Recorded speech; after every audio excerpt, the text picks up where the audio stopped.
Chicken പ്രേമികൾ ശ്രദ്ധിക്കുക.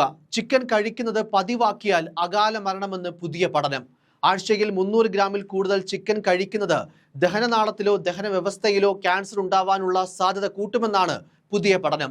ഇറ്റലിയിലെ നാഷണൽ ഇൻസ്റ്റിറ്റ്യൂട്ട് ഓഫ് ഗ്യാസ്ട്രോ എൻട്രോളജിയിലെ ഗവേഷകരുടെ നേതൃത്വത്തിൽ നടന്ന പഠനത്തിലാണ് ഇക്കാര്യങ്ങളൊക്കെ കണ്ടെത്തിയത്.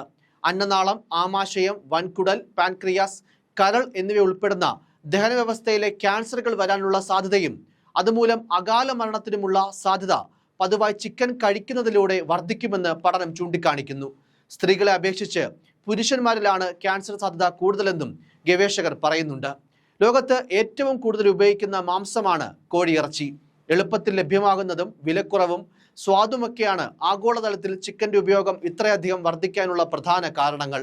മാത്രമല്ല, ചിക്കൻ ഒരു പ്രോട്ടീൻ സ്രോതസ്സായി മുൻ പഠനങ്ങൾ ചൂണ്ടിക്കാട്ടുകയും ചെയ്തിരുന്നു.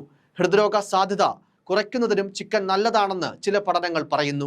എന്നാൽ ന്യൂട്രിയൻസ് ജേണലിൽ പ്രസിദ്ധീകരിച്ച പുതിയ പഠനത്തിൽ ആഴ്ചയിൽ 300 ഗ്രാമിൽ കൂടുതൽ ചിക്കൻ കഴിക്കുന്ന ആളുകൾക്ക് ഗ്യാസ്ട്രോ ഇൻറ്റസ്റ്റൈൻ ക്യാൻസർ വരാനുള്ള സാധ്യതയും നേരത്തെയുള്ള മരണവും കൂടുതലാണെന്ന് വ്യക്തമാക്കുന്നു.